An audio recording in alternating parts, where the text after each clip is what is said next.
Welcome to the Big Red Wolf Report on Arizona Sports, only on 98.7 FM and ArizonaSports.com. I'm Ron Wolfley. The Big Red Wolf Report considers the game that will be for the Arizona Cardinals by pulling it through the prism of the game that was. The Arizona Cardinals are coming off their bye week and are getting ready to travel to Denver to play the Broncos.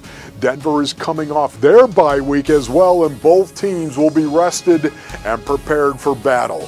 The Cardinals beat San Francisco at University of Phoenix Stadium with Drew Stanton as their quarterback.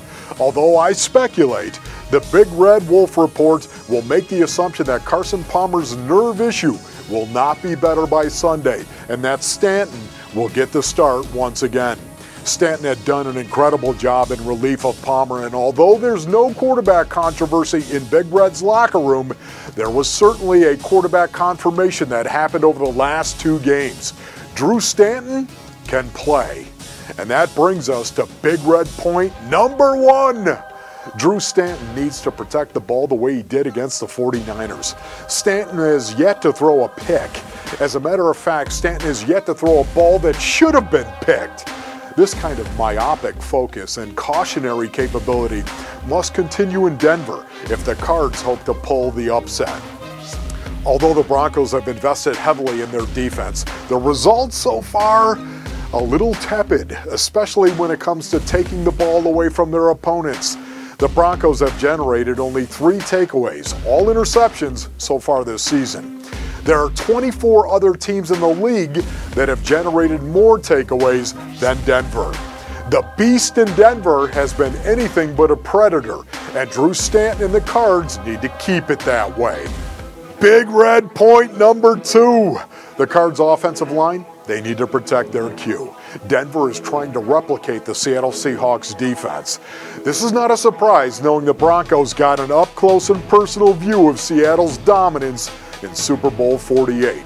The Seahawks are great because of their edge rushers and their back end. Put the two together, and you have a dynamic that puts a ton of pressure on an offense that likes to throw the ball.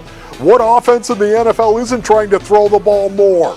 The Broncos signed DeMarcus Ware in the hope of pairing him with Von Miller and unleashing the Kraken. Although Ware and Miller have combined for 4.5 sacks through the first 3 games, the sum of these parts has not produced. Not yet. The Broncos are in the middle of the league in sacks and sacks per attempt. Against the 49ers, the Cards protected Drew Stanton as well as they have through their first 3 games. The Cards did not allow a sack, and Drew Stanton was only pressured twice. Now, the 49ers did not have their premier pass rusher, Aldon Smith, but the protection was phenomenal, and it's going to have to be that way in Denver.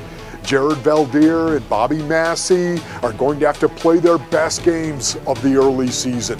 The Broncos will flip-flop Ware and Miller, Miller and Ware in an attempt to find their best matchup, which brings us to Big Red point number 3.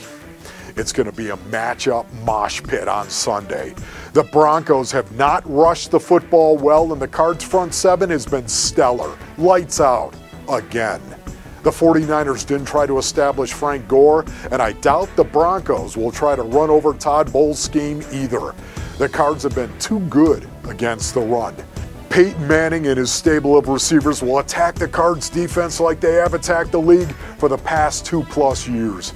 Todd Bowles will need to bring pressure on Manning and play man cover behind it. The Cards only sacked Kaepernick once in their win over San Francisco, and although they don't need sacks to beat Denver per se, they need to get Manning's face. But if you're going to bring blitz pressure on Manning and play man behind it, you need to match up well physically, and I think the Cards do. Antonio Cromartie could possibly be matched up on Denver's superstar tight end Julius Thomas, Patrick Peterson on Demaryius Thomas, Gerard Powers on Emmanuel Sanders, and the Honey Badger maybe on Wes Welker. This matchup mosh pit and who wins it individually will be the difference in the game on Sunday. For Arizona Sports, only on 98.7 FM and ArizonaSports.com, I'm Ron Wolfley, hoping you never use your ear to hold your mouth guard.